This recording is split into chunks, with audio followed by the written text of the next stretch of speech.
Oke, kita silakan sekarang facilitator Tina and David, Oke, please. apa kabar teman-teman semuanya? Saya percaya kita semuanya dalam tangan Tuhan dan menikmati segala berkat anugerah Dia yang Dia limpahkan kepada kita. Bukan suatu kebetulan ya bahwa kita itu diberikan permission untuk dapat bertemu dalam ruangan Zoom ini. Apalagi saat kita itu sebenarnya sudah mempersiapkan diri kita untuk mempelajari firman-Nya. Saya tahu semuanya sudah membaca firman Tuhan, dan sebelum saya mulai, saya sebenarnya mempunyai satu pertanyaan untuk teman-teman semuanya. Saya berikan waktu 3 menit atau 5 menit. Saya mau tahu sekali perbedaan keadaan Tuhan Yesus dalam pekerjaannya di Kana dan pekerjaannya di Kapernaum atau di Bait Allah itu. Apa yang menjadi perbandingannya? Apa yang Anda dapat lihat perbandingan pekerjaan Tuhan di yang satu terhadap yang lain? I like that, Steve. Titina, di Kana Tuhan Yesus mengadakan mujizat yang pertama. Ya, Betul? ya betul. Ada lagi yang mendapatkan sesuatu yang lain? Kalau di Kapernaum dia sudah terbuka begitu ya, sudah tahu bahwa tugasnya dia. Kalau di Kana dulu kan dia suruh bilang, jangan bilang-bilang begitu. Oke, ada lagi? Saya mau nanya, maksud kamu di Kapernaum atau di Yerusalem? Di Yerusalem, maaf. Oh, Oke, saya mau tanya. Memang jawaban yang 2 jawaban atau 3 jawaban yang saya dengar adalah benar. Tetapi yang buat saya, yang saya lihat di sini adalah ketika Tuhan Yesus datang ke Kana, dia itu datang ke suatu perhelatan atau suatu pertemuan orang-orang percaya di dalam suatu wedding celebration ya. Dan orang-orang yang datang di wedding celebration itu kecil, satu desa, dan orang-orangnya semua mengetahui siapa dia. Mereka kenal Tuhan Yesus, mereka kenal murid-muridnya. Itu di Yerusalem juga orang-orang tahu siapa mereka. Tetapi yang perbedaannya begini. Kalau di Kana, ketika Ibu Maria itu mengatakan kepada Tuhan Yesus, anggurnya habis. Apa yang menjadi perhatian buat saya adalah perkataan Ibu Maria kepada para pembantu rumah tangga di sana yang mengatakan begini, kerjakan apa yang dia kerjakan. Apa yang dia suruh kamu kerjakan, kerjakan. Dan itu dilakukan. Dan waktu itu langsung terjadi mujizat. Mengapa terjadi mujizat? Karena Tuhan sebenarnya belum menyatakan. Tuhan sudah mulai pekerjaan yang sebelum waktunya. Tetapi karena keinginan dia yang dialaskan kepada belas kasihan, maka dia kerjakan pekerjaan itu, yaitu mukjizat pertama berupa merubah air menjadi wine. Jadi di situ kita melihat suatu keadaan yang positif, yang sangat dekat satu dengan yang lain, yang percaya yang ini dan itu. Tetapi waktu Tuhan Yesus datang ke Yerusalem, dia mendapatkan suatu senario yang sungguh luar biasa. Sebenarnya Bait Allah itu adalah tempat untuk orang beribadah. Dan apalagi waktu itu adalah sebelum Paskah. Apa yang dia melihat itu membuat dia bergerak atau bertindak apa yang dia harus lakukan. Jadi di Kana dia melakukan mujizat. Tetapi di Bait Allah dia melakukan pembersihan. You follow? Apa semuanya mengerti sampai di situ? Ya. Ya, oke. Jadi masyarakat di Yerusalem itu besar sekali dibandingkan dengan orang yang di Kana. Jadi ada bermacam-macam orang yang datang ke Yerusalem. Karena mereka itu semuanya mengikuti tradisi yang ada pada orang Israel. Yaitu setiap tahun waktu Passover, semua orang itu menuju ke Bait Allah untuk melakukan ibadah mereka. Tetapi Tuhan Yesus waktu datang ke sana untuk melakukan apa yang dia melihat, sesuatu yang sungguh membuat dia bertindak. Tindakan itu sebenarnya keras kalau kita lihat, karena dia itu mengusir para penjual binatang-binatang pengorbanan, dia mengusir orang yang menjadi penukar uang, dan juga orang yang menjual merpati, semua dikeluarkan oleh dia. Nah, untuk saya, waktu saya mendengar itu, saya melihat kenapa Tuhan Yesus murka? Apakah murka dia itu? Murka yang sama seperti murka kita, atau apakah murka dia itu karena dia itu melihat sesuatu yang kita manusia tidak lihat? Dan itu adalah karena Tuhan itu adalah anak Tuhan. Dia adalah Tuhan sebenarnya. Apa yang dia lihat adalah hati daripada orang-orang yang hadir di situ. Yang hadir di situ adalah para pentolan gereja, para Farisi dan sebagainya, orang-orang agama. Kenapa orang-orang agama itu membiarkan bait Allah itu menjadi semacam tempat di mana Sarang penyamun. Bagaimana? Sarang penyamun. Pedagang. Ya, itu adalah salah satu pendapatnya ya. Itu pada I think it's a second cleansing. Itu menjadi sarang penyamun. Tapi yang saya mau katakan di sini adalah dia itu murka karena dia melihat hati orang-orang yang ada di situ. Orang-orang yang mau datang beribadah nggak bisa beribadah karena hiruk pikuk yang luar biasa. Ada yang menjual, ada yang mau menukar uang. Jadi orang nggak bisa beribadah. Tetapi toh dibiarkan oleh para kaum Farisi. Nah, kenapa orang Farisi membiarkan itu, saudara-saudara? Pasti saudara-saudara juga sudah memikirkan hal itu. Sebenarnya kenapa mereka itu membiarkan bait Allah itu untuk dijadikan semacam tempat di mana mereka itu bisa berjualan lah, so to speak. Any answers? Sebetulnya kalau menurut saya Tante Tina bukan hiruk pikuknya yang menyebabkan orang nggak bisa beribadah. Jadi kan ini kalau di Perjanjian Lama itu kan ada beberapa hari raya yang memang harus dirayakan begitu ya. Betul. Tapi 3 kali yang dimana seharusnya orang-orang Israel terutama yang laki-laki itu pergi ke Yerusalem, termasuk salah satunya Passover, Paskah.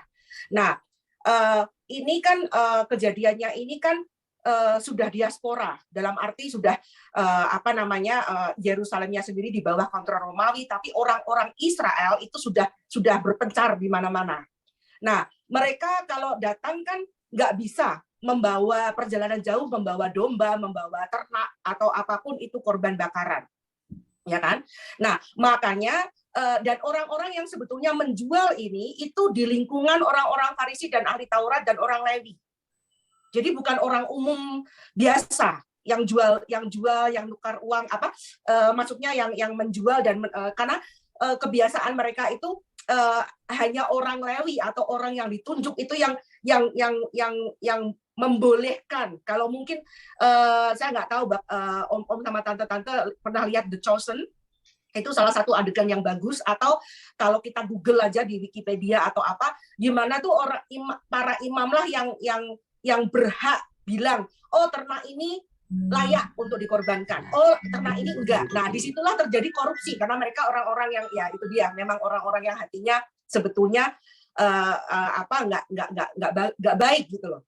Ya, so my question to you is Irene, now, karena Anda sudah mengatakan bahwa memang semua itu di tangan orang Farisi. Mereka yang mengatakan binatang ini tidak layak, ini ada cacatnya, ini begini. Jadi mereka itu. Tapi mengapa mereka melakukan itu, Irene? Karena mereka untung, Tante. Ya, why untung? What is it to the bait Allah? Oh, keuntungannya bukan ke bait Allah, ke mereka, ke orang-orang Lewi. Ya, betul. Jadi ya saya setuju dengan itu. Tapi yang saya titik beratkan di sini adalah memang benar diaspora itu dilakukan, disahkan orang-orang udah kemana-mana begitu. Tetapi yang saya mau tekankan di sini adalah peranan seorang pemuka agama yang sebenarnya mesti memelihara keindahan bait Allah, kesejukan bait Allah itu justru menjadi the cause, menjadi penyebab segala apa yang kotor di bait Allah itu. Tindakan mereka mau menguntungkan diri sendiri, sedangkan uang mereka sendiri, mereka mungkin nggak mau sumbangkan, ya pakai yang dari luar ini, pendapatan ekstra begitu. Jadi itu semua adalah kekotoran yang mereka punyai. Nah sekarang itu dihadapi dengan orang-orang pendatang. Who are they? Mereka kebanyakan datangnya karena rela segala apa yang dia punya, barangkali mereka pakai untuk pergi ke sana. Untuk melakukan apa yang mereka harus lakukan. Jadi apakah murka Tuhan di situ pada tempatnya? Dia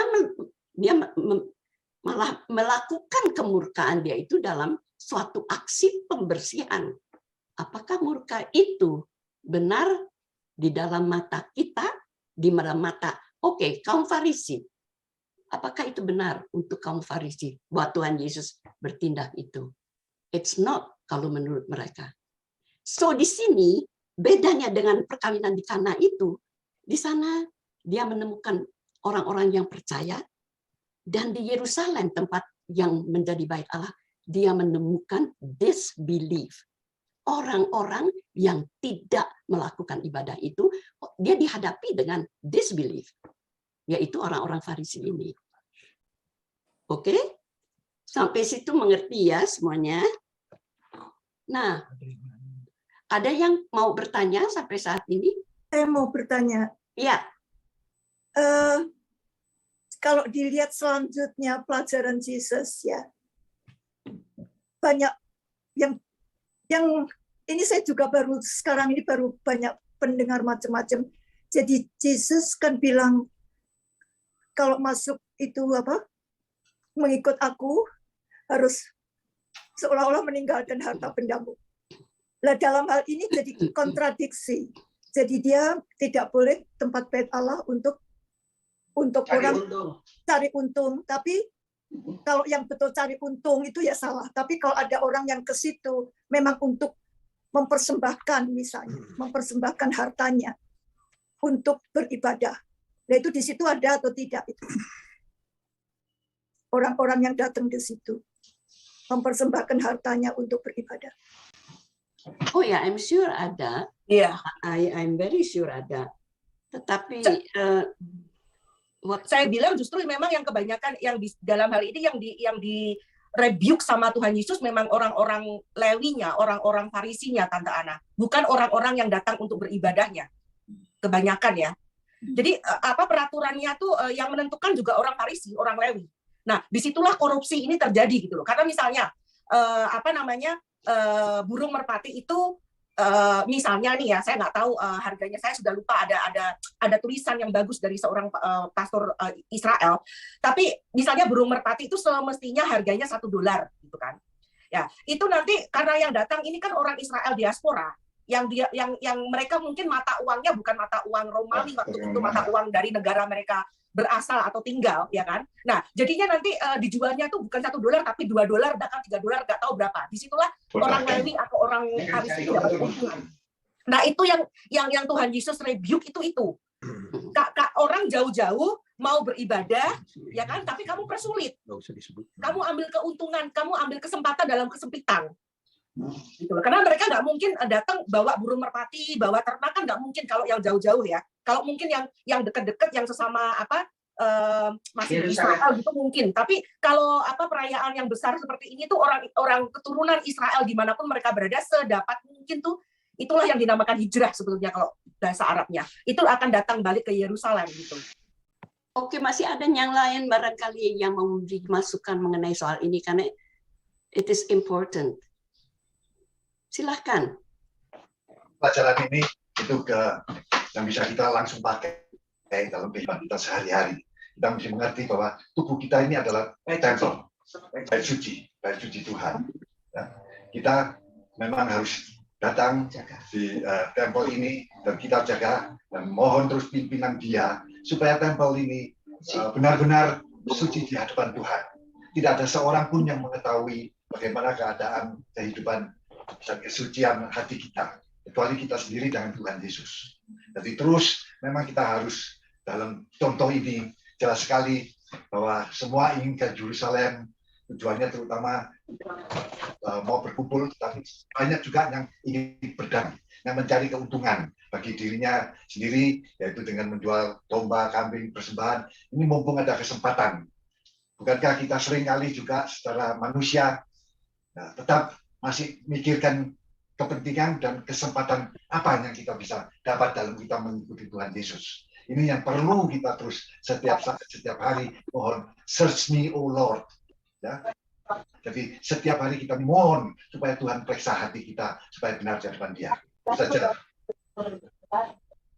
Ya, very good. Itu adalah inti daripada pelajaran ini.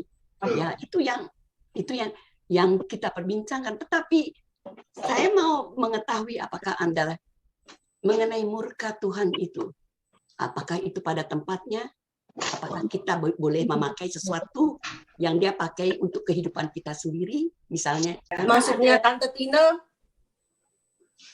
There is a righteous indignation, and righteous indignation is what Jesus did. Dia marah karena dia itu tidak senang melihat pelecehan atau kekotoran yang dilakukan di dalam rumah bait Allah itu. Tapi kalau kita sebagai manusia, kita memakai murka sebagai alasan untuk menghakimi orang lain, itu tidak boleh. Karena Tuhan sendiri memberikan hak kepada beberapa orang untuk dapat, misalnya, kita kalau drive, kita kan lewatin lampu merah, kita kan ditangkap polisi.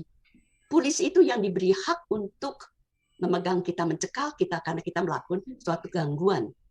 Tetapi kalau orang lain, seperti orang biasa, orang publik, datang ke kamu, terus mereka menusuk kamu, dan kamu menjadi cedera, kalau tidak ada polisi kan kamu bisa meninggal.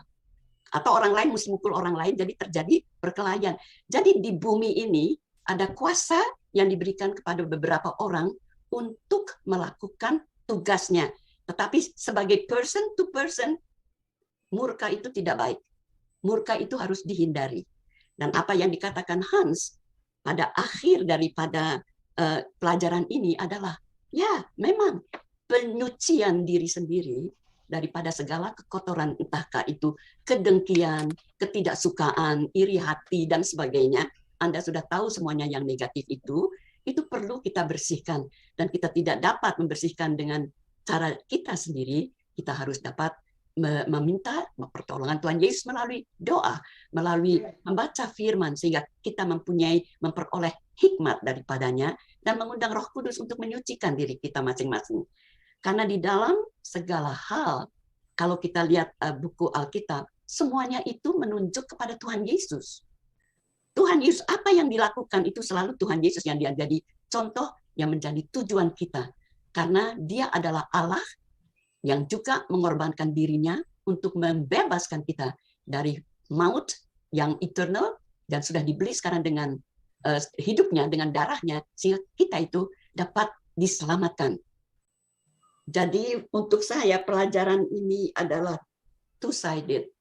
Kita belajar mengenai pribadi Tuhan Yesus yang bergerak karena dia tahu hati manusia. Karena hati manusia adalah barangkali alat yang paling kotor. Di dalam hati kita itu bisa menghakimi orang, bisa menjelekkan orang, bisa begini begitu. Tetapi kalau kita tidak bersihkan hati kita, kita tidak mungkin dapat muncul suci ke hadapan Tuhan Yesus. Karena pada akhirnya kita semuanya toh akan dihakimi oleh Dia. Benar? Ya. So, kalau ada pertanyaan, saya mau minta Inge barangkali, Inge ada tambahan yang, karena menurut saya itu yang terpenting ya, bahwa kita itu harus menyucikan diri kita dan selalu menempatkan Tuhan Yesus as first in your life. Inge, barangkali Inge ada tambahan, Inge. Pasti saya masih banyak kekurangan. Ya, saya melihat ya, makanya di Efesus itu sesudah perjanjian baru, kan yang tadi Hans juga udah bilang bahwa sebetulnya kita sekarang yang bait Allah. Ya. Dan saya melihat di dalam mata pandangan Tuhan, kesucian itu nomor satu. Jadi kita boleh melakukan segala yang kelihatannya ibadah, segala macam, tapi kalau hati kita itu nggak benar, di mata Tuhan itu percuma. Makanya kan di Matius 15 ayat 8 dibilang kan, bangsa ini memuliakan aku dengan bibirnya, tapi hatinya menjauh daripadaku, percuma ibadah mereka. Jadi kita mesti benar-benar mengerti, dan seperti tadi yang Tina sudah bilang, nomor satu sebelum Yesus mulai dengan ministrinya, nomor satu dia membersihkan. Ya kan? Dan lagi nanti kita baca kok di tempat lain di Matius apa? Terakhir sebelum dia disalib, dia membersihkan lagi. Jadi bagaimana hati itu di pandangan Tuhan tuh paling penting. Amin. Makanya juga kalau kita lihat di Amos 5:23, Tuhan bilang di Yesaya 1, bakar-bakaranmu menjijikan. Itu kan, tapi di Amos kan sekarang bilang kita persembahan kita bukan kambing tapi persembahan pengucapan syukur, bermasmur. Di Amos juga Tuhan bilang, nyanyian kamu, kalau kamu mau lihat nanti di Amos 5:23 juga dikatakan nggak senang Tuhan dengar nyanyian-nyanyian yang sebetulnya nggak tulus dari hati kita ya. Itu yang saya lihat. Makanya kalau kita waktu itu kita sudah pernah baca semua di Efesus 4, kalian boleh tulis tadi sebenarnya Tina juga sudah menyebutkan di Efesus 4 ayat 30 dikatakan janganlah kamu mendukakan Roh Kudus. Jadi Roh Kudus itu adalah pribadi yang dapat berduka karena kita lantas yang telah memeteraikan kamu menjelang hari penyelamatan. Lantas di sini dikatakan di 31, segala kepahitan, kegeraman, kemarahan, pertikaian, fitnah, semua harus dibuang dan semua kejahatan. Jadi di sini emang tadi Yesus pasti sedih sampai marah, tapi sekarang pun kita sekarang nggak jualan lembu, nggak jualan merpati, tapi Roh Kudus yang dalam hati kita juga dapat menjadi duka. Kalau kita sekarang segala kejahatan, kekotoran ini, kegeraman, tadi pertikaian, fitnah, segala macam, akar pahit. Jadi biarlah kita tuh selalu sadar bahwa makanya di Filipi 2 ayat 12 juga dikatakan bahwa kerjakanlah keselamatanmu, padahal keselamatan adalah anugerah. Tetapi kita juga ada andil, makanya Tuhan selalu bilang kita tuh adalah kawan sekerja, bekerja sama. Sebab kita mempunyai free will. Ya. Jadi kita yang harus menjaga hati kita. Tuhan sudah memberikan kita hati yang bersih waktu kita bertobat, tapi kita tuh nggak bisa enak udah dapat, udah lantas berbuat sama kita. Tapi kita juga ambil untuk menjaga hati kita. Oke. Amin. Very Oh, good. that's it. Ada pertanyaan, ada yang mau nambahin, silahkan. Tambahin sedikit boleh? Boleh. Firman Tuhan itu memang selalu membebaskan juga ya. Ini buat saya ya. Kalau lihat begini, bahwa kan dibilang tadi Inga kan sudah mention, jangan marah, jangan apalah gitu. Itu seringkali, makanya saya melihat Tuhan Yesus tuh marah gitu ya. Dan semua orang bilang itu yang marah, yang suci. Nah itu kadang-kadang itu terlalu, buat saya terlalu abstrak. Jadi dalam kehidupan sehari-hari, saya melihatnya gini, kita harus marah kalau melihat sesuatu itu tidak benar. Kalau misalnya kita lihat orang ini yang hipokrit, karena Tuhan melihat hati kita boleh marah, itu tentu saja kita nggak marahnya tuh mengumbar kayak orang harus bijaksana, tapi kita harus mempunyai suatu kemarahan kalau melihat sesuatu itu tidak adil, tidak benar, yaitu kita bisa mengetahui sesuatu itu benar atau tidak kalau kita mengenal firman Tuhan. Apakah itu sesuai dengan firman Tuhan atau tidak? Kalau misalnya itu tidak sesuai dengan firman Tuhan, dan orang itu melihat itu, kita boleh marah, tentu saja kita nggak maki-maki, tapi kita tahu bahwa itu tidak benar gitu loh maksud saya. Jadi kita jangan dikondem kalau kita tuh memang marah gitu, kalau memang nggak benar gitu loh. Maksud saya gitu, udah gitu aja. Maksud saya ini firman buat saya sangat menguatkan, dan apa yang kalian itu menambahkan gitu. Saya boleh tambahin ya sedikit ya. Ini terusannya. Sebabnya dulu saya kurang mengerti. Kalau kita baca-bacaan yang terakhir itu kan dibilangin. Dan sementara ia di Yerusalem selama hari Paskah, banyak orang percaya dalam namanya karena mereka melihat tanda-tanda yang diadakannya. Itu ngertilah ya kita semua ya, kita lihat mujizat jadi percaya kan.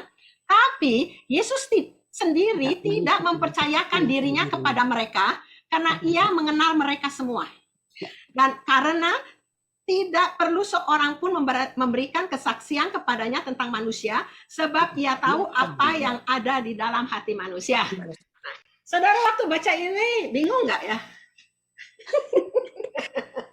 Sebetulnya saya juga mau komen yang itu, Ci Inge. Itu salah satu perbedaan. Kenapa kalau murkanya Tuhan Yesus pasti benar gitu ya? Karena memang Tuhan Yesus bisa melihat hati. Nah, kalau ke kita itu masalahnya kita nggak bisa lihat hati manusia gitu loh. Nah, kalau tadi terusin dulu, Ci Inge, terusin dulu. Sorry. Oh, nggak apa-apa. Ada yang mau. Saya suruh nerusin yang mana? Oh, enggak. Nerusin keterangan saya.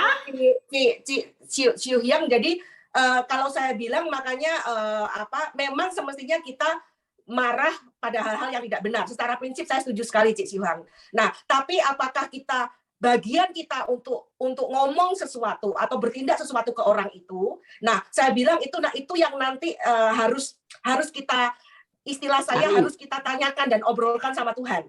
Ya. Kalau orang itu adalah di bawah, misalnya itu suami kita atau istri kita, ya kan, atau anak kita, itu di bawah kontrol kita, itu kita berhak. Itu menurut saya ya, mohon dikoreksi. Tapi kalau itu misalnya teman kita, apalagi itu bos kita misalnya, ya kan. Nah, saya bilang itu mari kita tanya sama Tuhan, bagian kita apa? Karena ada banyak ayat nanti akan bisa kemana-mana. Misalnya ada ayat yang kalau saudaramu bersalah, tegurlah dia. Tapi ada ayat jangan sampai balok di depan matamu kamu nggak tahu, tapi sliver di mata orang lain. Nah, maksud saya adalah kembali ke hati kan, gitu. Jadi kita tanya Tuhan, saya melihat itu, saya nggak setuju, saya merasa itu salah. Bagian saya apa Tuhan? Engkau lihat diri sendiri, tanya Tuhan. Kalau Tuhan memang suruh kita untuk ngomong sesuatu ke orang itu ya itu kita lakukan. Tentunya sekali lagi ya kita harus konfirmasi dan ngecek diri sendiri. Tapi memang yang kalau orang itu adalah di bawah kontrol kita, misalnya anak misalnya atau pasangan kita, saya kira berhak. Tentunya caranya juga dengan kasih ya, bukan terus dengan kasar gitu. Tapi maksud saya itu hak kita gitu loh. Kalau di bawah kontrol kita. Oke, sekarang saya terusin yang tadi yang saya ya. Sebab yang saya itu lain sekali. Sebab kan bilangnya orang lihat tanda-tanda atau mujizat, mereka jadi percaya. Tapi Tuhan tidak mempercayakan dirinya kepada mereka. Jadi ini udah something, tahu tadi yang geram, marah, ya itu udah good, udah di ngomongin. Sekarang yang ini, saudara, waktu baca ini, bingung atau juga sudah ngerti semuanya? Mengerti. Kalau sudah ngerti ya kelar kita udah. Ci Inge, jelasin aja lah Ci Inge. Supaya kita juga ngerti yang maksudnya Ci Inge. Enggak, ini yang dalam firman Tuhan dibilang bahwa banyak orang percaya karena mereka melihat tanda-tanda yang diadakannya. Tapi Yesus tidak mempercayakan dirinya kepada mereka. Mereka percaya melihat mujizat Yesus, tapi Yesus tidak mempercayakan diri Yesus kepada mereka karena Tuhan Yesus melihat hati mereka, mengenal hati kita dan ini ya. Oke, saya belajarnya ya bahwa kita itu benar banyak kita mulai percaya dengan Tuhan itu karena melihat mujizat. Itu nggak salah. Tapi yang Tuhan inginkan yaitu bahwa kita percaya kepada Dia hanya karena firman-Nya. Amin. Bukan karena melihat baru percaya, tapi bagaimana kita menempatkan Yesus sebagai Tuhan, kita mendengar firman-Nya, kita percaya. Waktu itu saya pernah, kan makanya Yesus bilang, Yesus kepingin kita menjadi murid-murid Yesus. Ya, bukan menjadi orang percaya, tapi menjadi murid Yesus.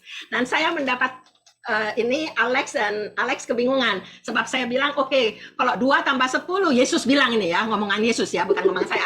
Kalau Yesus bilang 2 tambah 10 adalah 5. Nah, kita bilang benar atau salah? Ini Yesus yang ngomong loh. Benar. Yesus yang ngomong. Pinter, itu udah benar. Jadi kalau artinya guru, apa yang dia ngomong itu yang benar.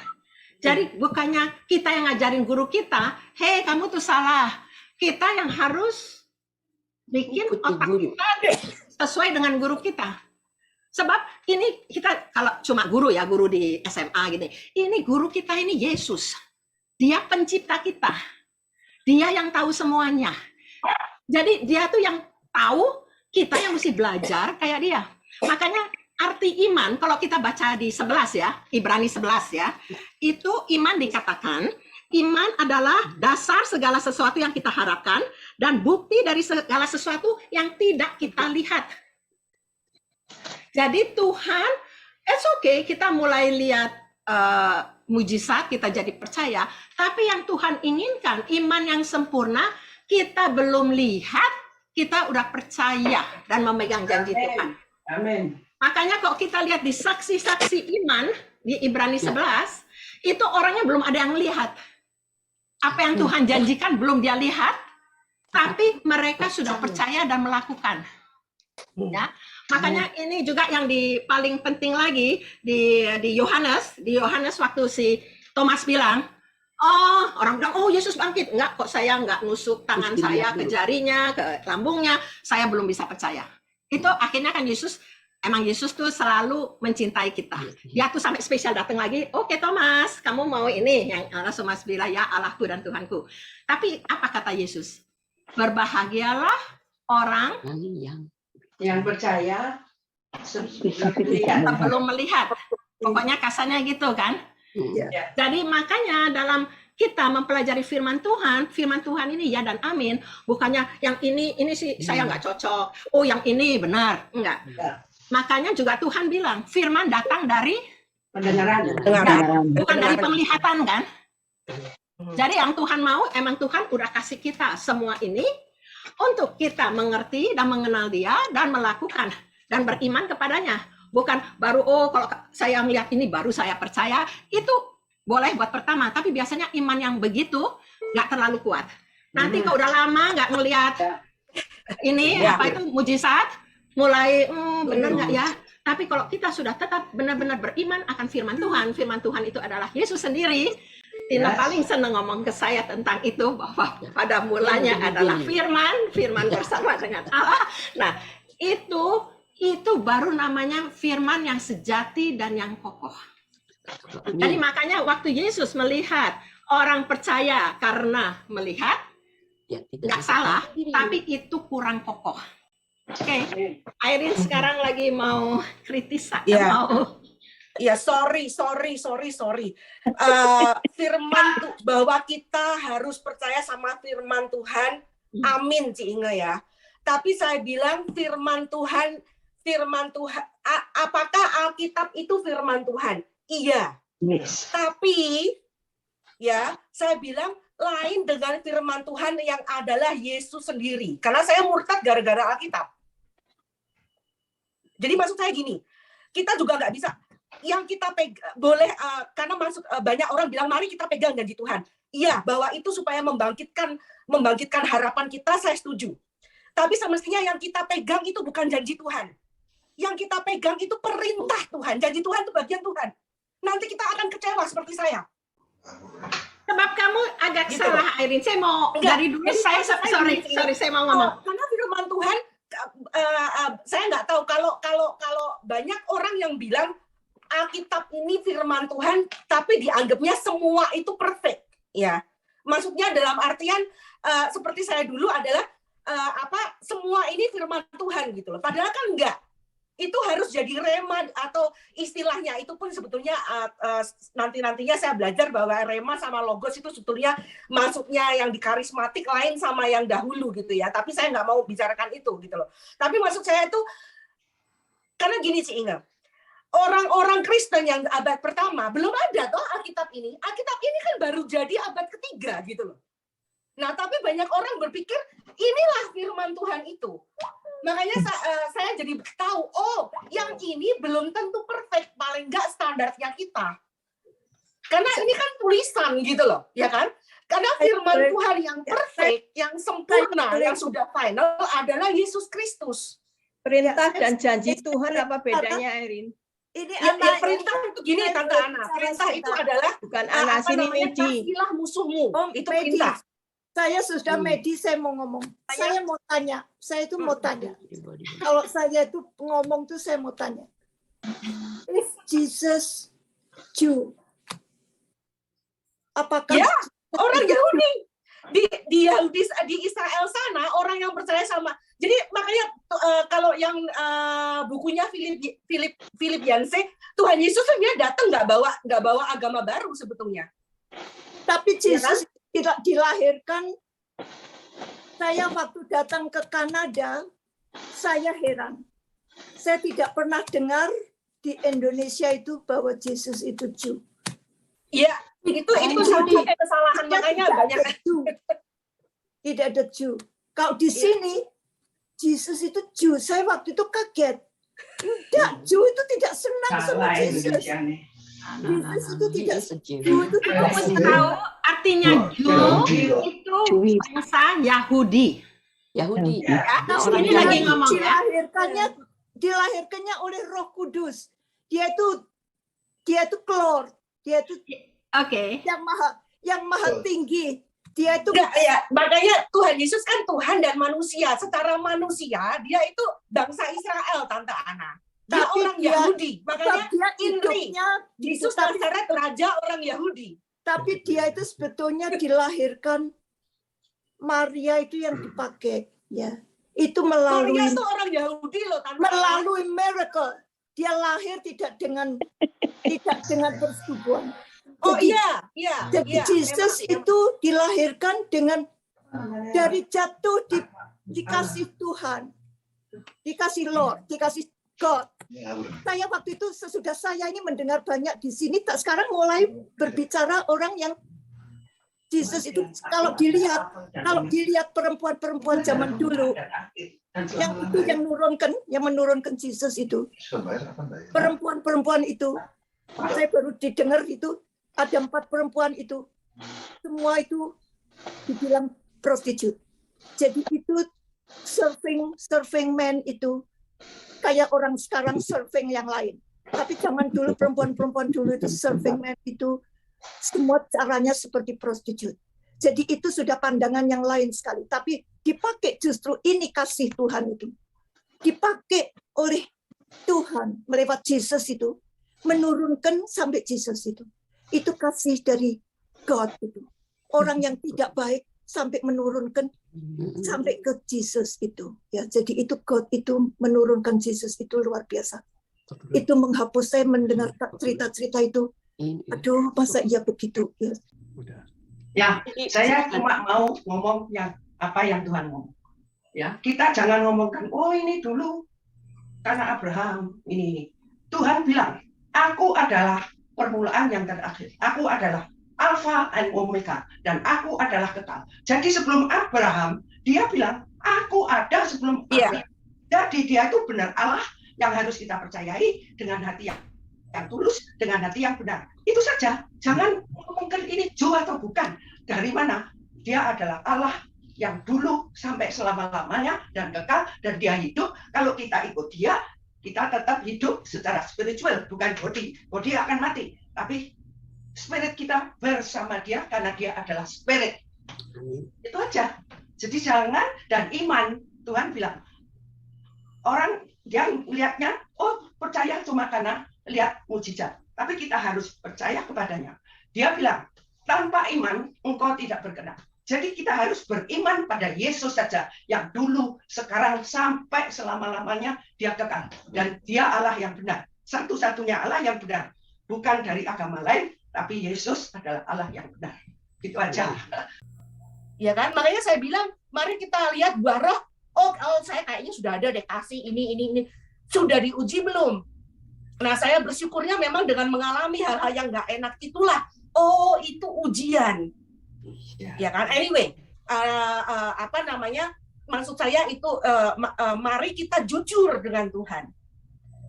Saya juga baru sadar-sadar setelah murtad segala macam. Oh, yang saya cari adalah itu, makanya saya bisa murtad gitu. Padahal saya aktif guru sekolah minggu lagi. Bayangin. Kalau dibilang saya lihat ya, Airin, gitu loh. Iya, kenapa? Kamu tuh murtad sebab kamu juga banyak pikir dengan otak kamu. Ya, yang bisa jadi ya pasti sudah makanya sebetulnya saya di buku waktu kan ya. Adam dan Hawa juga ya, kita masing-masing punya kelemahan yang mari kita tanyakan kepada Tuhan. Mari makanya saya cuma mau ngomong ya. Saya orangnya dulu juga analytical. Tipe saya itu otak kiri. Ya. analytical sekali. Tapi akhirnya saya mau terima Tuhan. Mau terima Tuhan tuh susah. Sebab unsur mau terima, tapi otak juga jalan. Jadi waktu saya udah bilang saya mau dibaptis, tapi seminggu sebelumnya saya bilang enggak lah, enggak jadi dibaptis. Abisnya kayaknya belum srek, kayaknya masih ada yang saya, jadi percayanya tuh belum srek gitu loh. Tapi suami saya dikasih hikmat sama Tuhan. Dia bilang, Eng, ini kan gara-gara kamu tuh pakai otak kamu terlalu banyak. Jadi apa itu saya lagi mikir, saya mau terima Tuhan, benar, mesti yang berserah, benar. Tapi dalam arti apa benar? Tahu nggak? Jadi itu yang bikin, jadi saya sekarang lihat, makanya saya mengerti sekali tentang yang waktu itu emang saya ngambil dari Pak Damaris, bahwa kok Tuhan bilang misalnya 5 tambah 6 adalah 2 misalnya. Jadi firman Tuhan tetap firman Tuhan. Biar kamu bilang yang nulis banyak, tapi kan di 2 Timotius 3 ayat 16 dikatakan Roh Kudus yang pengarangnya. Ya, itu kuncinya, Ci Inga. Maksud saya dulu, Ci Inga. Yesus Kristus itulah. Amin, Itu betul. Tuhan yang final, yang perfect, yang tidak bisa diubah gitu loh. Iya, makanya kan kamu juga tadi yang saya bilang, yang Tina paling senang bilang, pada asal mulanya adalah firman. Firman adalah Allah. Bersama-sama dengan Allah, firman adalah Allah. Dan firman itu menjelma jadi manusia. Jadi firman itu Yesus Kristus. Ya. Jadi makanya engkau dibilang semua, makanya kita jangan ngomong tentang pengertian kita. Kalau kita udah ngomong pengertian kita, semua jadi bisa bingung sendiri. Nah, makanya kuncinya itu tadi, tanya sama Tuhan, diskusikan sama Tuhan. Karena dia yang si pemberi, dia yang si, ya kan? Gitu loh. Makanya saya bilang dari pertama bahwa firman itu jangan jadi cuma pengetahuan, tapi menjadi pengenalan kita akan Tuhan secara pribadi dan memberikan kita pengertian. Ya, jadi jangan cuma yang kita mesti mengerti firman Tuhan itu baru bisa berbuah. Ya banyaklah ayat-ayatnya, tapi yang saya lagi mau tekankan di sini bahwa iman itu adalah sesuatu yang kita makanya juga percaya, tapi juga harus ada perbuatan, ketaatan, tapi akan firman Tuhan. Walaupun kita belum lihat, walaupun kita belum ngerasain, walaupun kita belum semua, tapi karena firman Tuhan, kita taat dan tunduk. Oke, cuma itu yang saya mau bilang. The other thing is untuk, this is for you, Irene. I think in everything that you do, I know you have a good heart and you love the Lord. But one thing I think that you may want to do is to listen. You let yourself think so much that you overwhelmed His voice. You quench His voice. You know, Tante, itu dulu just kok. now Itu is I'm dulu. seeing Makanya you. I know you're so ardent. Saya pernah murtad. Gitu. Yeah, you're so passionate, but have a controlled passion. Listen more, and you learn more. Honesty. You know, because I love to see a passionate person like you. But what good is it if you don't listen, but you want to hear your own voice? Ya, saya minta maaf ya kalau saya misalnya kurang. But you know, take the advice that I give you, because it has been a senseless, what discussion, unless we listen what the others also have to say, what the Lord have to say. Yes, that's more. That's you should listen and That's listen with your heart. Listen with your heart. He loves you. He wants you. Yes. He Of pursues course. you. Of That's course. why He's made you. Yeah. Right? Yes. Thank you, Tante. Thank you. Any other ones? Maybe James have a word or two, or Hans. Ya, Hans masih saya ada mau ada bicara atau maybe pertanyaan sebetulnya. apa, Mate? Di ayat 17 itu kan dia ngomong, maka teringatlah murid-muridnya bahwa ada tertulis cinta untuk rumahmu menghanguskan aku. Can you explain apa menghanguskan aku itu what? That is a prediction from the Old Testament, right? I don't understand this. Cinta untuk rumahmu. The zeal of your house consume me kalau bahasa Inggris. Consumed you. Yeah. The what? Kalau saya mau ngomong dengan kata gampang ya, itu we feel the pain when God is dishonored. Ya. the passion that you have for God. Kita cinta Tuhan sampai kalau Tuhan tidak dihormati, kita juga merasa angus, kita juga merasa panas, sakit hati, kita merasa itu. Jadi the pain that we feel when God is dishonored. It's cinta kita not the pain but the passion. Yeah. Bisa menghanguskan kita. In the application Bible study itu gitu memang. Okay. Any other questions? Kok yang lain daripada diam? Thank you, Inga. Ya, tapi saya mau tadi saya dengar kamu nanya bahwa di dalam firman Tuhan itu ada perintah dan ada promise. Dan lucunya, kalau Tuhan kasih perintah, pada umumnya diikuti dengan promise-nya. Jadi Tuhan nggak ngasih alasan, kamu harus mengasihi sebab kasih itu apa enggak. Tapi jadi semua perintah Tuhan diikuti dengan promise Tuhan pada umumnya. Saya setuju, serahkan sama Tuhan. Saya juga begitu. Jadi mendengar banyak sering saya itu langsung sama Tuhan. Betul. Jadi kita harus cuma percaya. Saya kadang-kadang sampai itu saya kok dengarkan di gereja Katolik pada nurut ya. Saya kadang-kadang sebab sudah banyak tahu ya. Kalau yang orang sudah banyak tahu, pindah ke gereja lain yang cocok, saya kira juga enggak apa-apa. Tapi saya tidak beda. Saya sebab bisa langsung sama Tuhan ya. Kalau orang banyak yang saya yang cocok itu misalnya ya, atau Anglican atau apa ya. Itu saya mikir not wrong because you already know everything ya. Kalau saya terus terang misi sebab saya juga langsung bisa ya. Saya tidak pindah, saya tetap di Presbyterian ya. Sekarang saya cuma mau tutup sama satu terakhir ya. Tadi kan ada yang ngomong bahwa benar ada logos dan rema. Ya kan? Semua orang udah ngerti kan logos rema. Makanya logos ini udah dikasih semua. Tapi kalau nggak usah buka, saya bacain aja di Mazmur 130 ayat 5. Ya, kalau kalian mau catat, nanti kalian bisa baca sendiri. Itu dikatakan, aku menanti-nantikan Tuhan, jiwaku menanti-nantikan, dan aku mengharapkan firman-Nya. Jadi ini logos, dia udah punya dong semua, udah ada bukunya. Tapi dia tetap masih mau mendapatkan rema yang spesial buat dia sendiri. Makanya kita tuh dikata ini orang yang dekat sama Tuhan, dia menantikan firman Tuhan untuk pribadi dia. Ya, jadi ya ini kalau nggak kepanjangan, semalaman kita bisa ngomong sih ini urusan firman Tuhan tapi kok kalian mau catat itu di Mazmur 130 ayat 5, ini orang mengerti antara logos dan rema. Bahwa dia tahu Tuhan sudah memberikan logos, tapi dia menantikan rema Tuhan untuk dia pribadi. Oke, saya sudah. Satu lagi, Ci Inge. Saya cuma mau ingetin. Rasanya saya bisa bikin kamu selalu kalau saya ngomong kamu. Kayak gini tuh saya seneng loh. Daripada grup yang sepi-sepi, yang nggak mikir, yang nggak merenung. Itu yang kayak begini tuh yang mengingatkan dan ini kita. Ada tambahan dari suamiku. Ya, ada tambahan dari suamiku, dia mau ngomong. Suami, dari aku. Darimu. Dari suami tercinta. Amin. Well, it's quite interesting to listen all of these discussions. However, I'm afraid that we forgot one thing, one message that is so important in this verse between verse 12 and 25, or 13 to 25.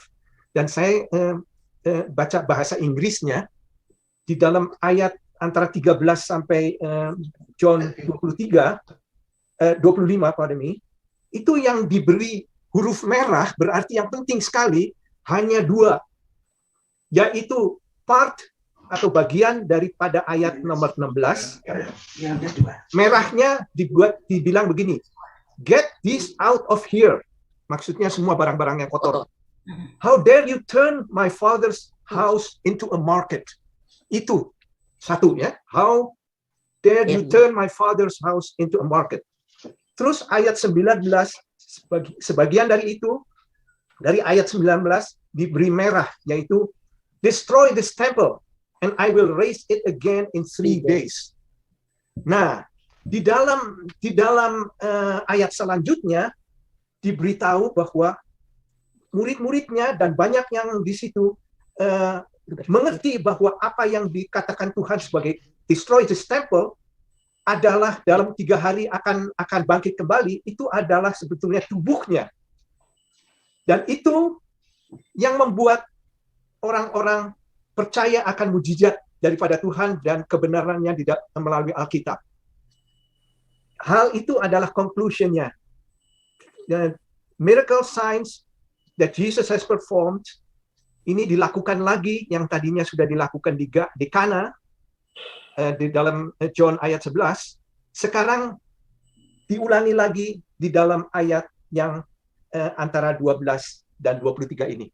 Itu yang saya dapatkan juga adalah message yang itu, bahwa orang-orang banyak percaya mengenai kebenaran antara Alkitab dengan apa yang dilakukan Tuhan Yesus, apa yang dikatakan Tuhan Yesus. I hope you understand what I mean.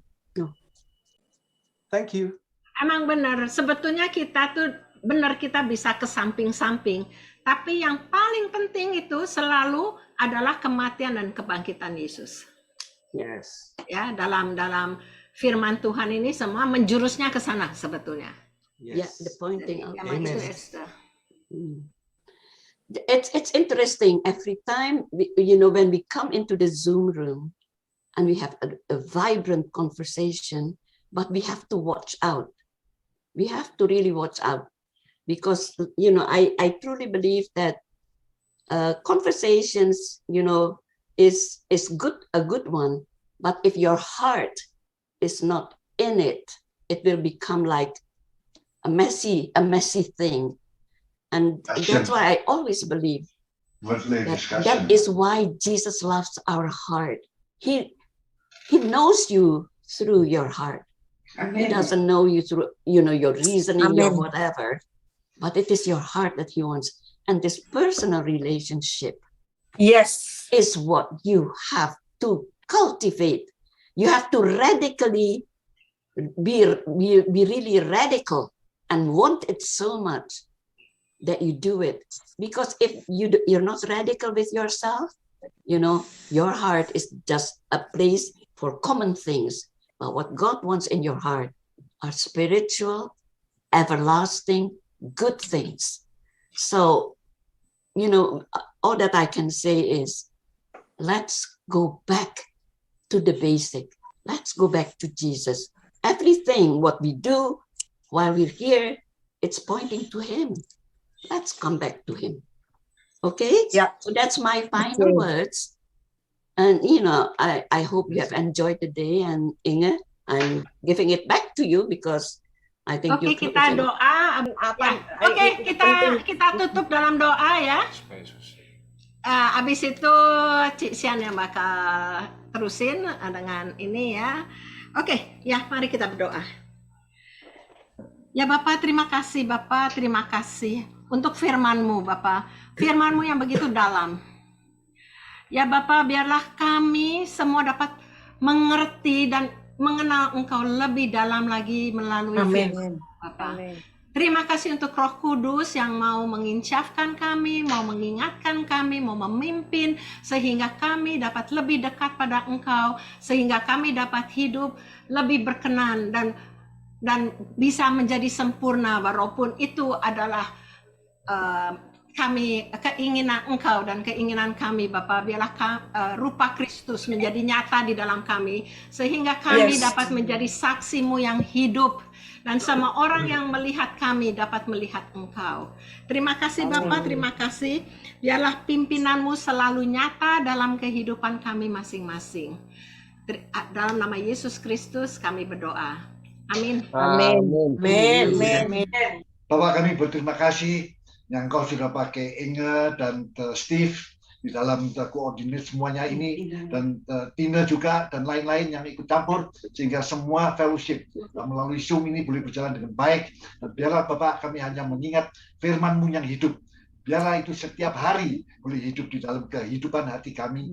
Dan Tuhan yang pimpin terus lewat Roh-Mu yang kudus. Terima kasih Bapak, kami percaya dan Kau juga sudah sertai Yana juga yang sekarang sakit sudah lebih sembuh. Kau terus sempurnakan kesembuhannya, dan Kau sertai juga Yani yang di Jakarta, dan dia juga melayanimu di mana saja dia berada. Kami percaya kedua anakmu ini juga mencintaimu sejak dahulu. Biar terus Kau pakai untuk kemuliaan bagi nama-Mu. Thank you Lord, lagi sekali kami serahkan semuanya ini. Nah, Engkau sudah pimpin, biarpun fellowship ini hanya berjalan beberapa menit, kami boleh menambah iman kami, dan kami boleh lebih lagi menjadi saksi-Mu di mana-mana. In Jesus' name we pray. Amen. Amen. Thank you for the prayer, Hans.